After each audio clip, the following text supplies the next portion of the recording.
सारा रारा बोली जीजा हाला कर देबा,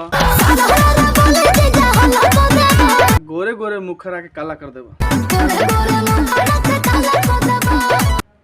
दोस्तों, एक खेसारी लाल और शिल्पी राज का गाना आया है जिस गाने का नाम है होली में हाला कर देबा, और इस गाने को लिखे हैं पवन पांडे जी। इसका म्यूजिक दिए हैं श्याम सुंदर जी, और ये अनंत म्यूजिक जो भोजपुरी का चैनल है उस चैनल से रिलीज किया गया है। और बहुत ही अच्छा गाना है, आप लोग जरूर जाकर सुनिए। 2 दिन पहले रिलीज हुआ है गाना, और इस गाने को बहुत ही अच्छा से म्यूजिक दिया गया है, और इसमें गाने को एकदम प्यार से गाए हैं खेसारी लाल यादव जी, और बहुत ही अच्छा गाना है। जैसे हर एक गाना इनका ट्रेंडिंग में जाता है, वैसे भी गाना ट्रेंडिंग में जाना चाहिए, क्योंकि अभी जो नया चैनल है, ये नया चैनल है, अभी का गाना रिलीज हुआ है, और ये जल्दी चैनल भी विकसित होगा, कि खेसारी लाल नाम ही ब्रांड है, आप लोग जानते हैं। तो एक गाना आया है, आप लोग से रिक्वेस्ट है कि जरूर जाके गाना को सुनिए।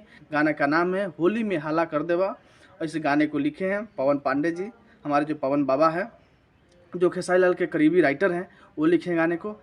ऐसे उनका हर एक राइटर गाना को देते रहते हैं, एक दूर करके अखिलेश कश्यप जी हुए, कृष्णा बेदर्दी जी हुए, प्रभु बिशनपुरी जी हुए, टुनटुन यादव जी हुए, हर एक राइटर देते रहते हैं। लेकिन भी गाना बहुत मस्त है, आप लोग जाकर जरूर सुनिएगा। अगर मेरा वीडियो अगर फेसबुक पर देखते हैं तो आप लोग जरूर सपोर्ट कीजिए, थोड़ा सा सपोर्ट ज़रूरत है आप लोग की, कि आप लोग सपोर्ट कीजिए, थोड़ा मनोबल हम लोग को बढ़ेगा। और वीडियो को लाइक, शेयर और कमेंट जरूर कीजिए, कुछ भी कमेंट कीजिए। और अगर आप यूट्यूब पर देख रहे हैं तो यूट्यूब के चैनल को सब्सक्राइब जरूर कीजिएगा, आप लोग से रिक्वेस्ट है। फिर मिलते हैं न्यू वीडियो में, तब तक के लिए लव यू ऑल, बाय।